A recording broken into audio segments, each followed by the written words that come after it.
My goals for myself is just improve upon last year. You know, I played pretty good last year, and I just want to keep building off that and just help my team win games. That's my goal this year. A lot of emphasis on Debo in terms of where they're going to line up. A lot of teams will kind of be looking for him. How can you take advantage of that? You know, a lot of people are going to be playing Debo heavy. Hopefully, you know, I can just come in and really take pressure off Debo. You know, those guys are going to be worried about him heavily, so I'll be man to man most of the time. So I just got to take some pressure off him and make plays. How many passes would you estimate you've caught from Jake since the end of last year to now?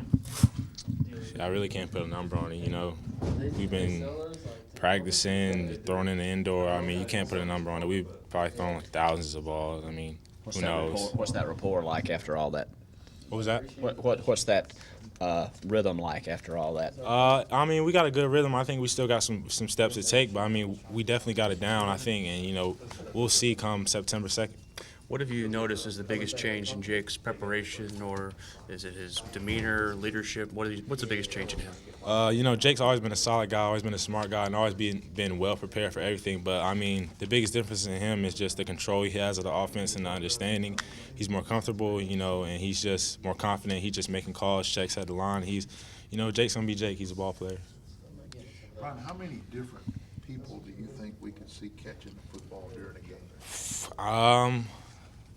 Who knows? I mean, hopefully it's a lot, but, you know, really who knows? It just depends on September 2nd when the lights come on and who shows up to play. You know, we had the injury problems last year, so, you know, hopefully we want to, you know, get a rotation going and not have to depend on just two guys. So we'll just see come September 2nd. It could be a lot, right? Yeah. 7, 8 guys. It could be a lot. You know, who knows, really? You know, you got Chad or Trey, Shy. He just got announced as a starter. So, you know, who knows? The ball can touch a lot of hands. Would you say that Shai might be the one who's made the most progress in your group?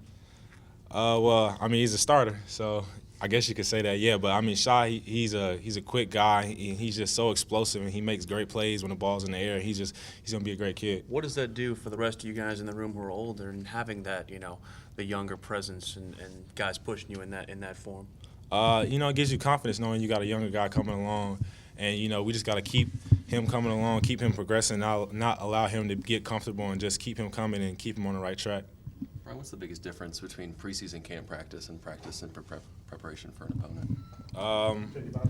Really, the only difference is, you know, we're focusing a little bit more on NC State stuff. You know, we still practice hard. It's just like camp. You know, we're still doing good on good stuff. But I mean, the biggest difference is just we're working on some NC State stuff and starting to focus on their defense a little bit. Do you sense more it's the same physicality, the same kind of hitting and things like that? Yeah, the physicality. Well, you got to turn it down a little bit, obviously, because we're in season. But the physicality in certain periods is definitely still there.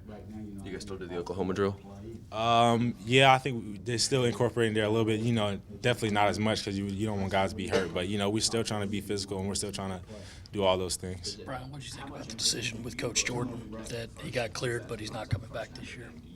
I actually didn't know that, but you know, it's tough because, you know, Coach Jordan taught me so much about football and about life.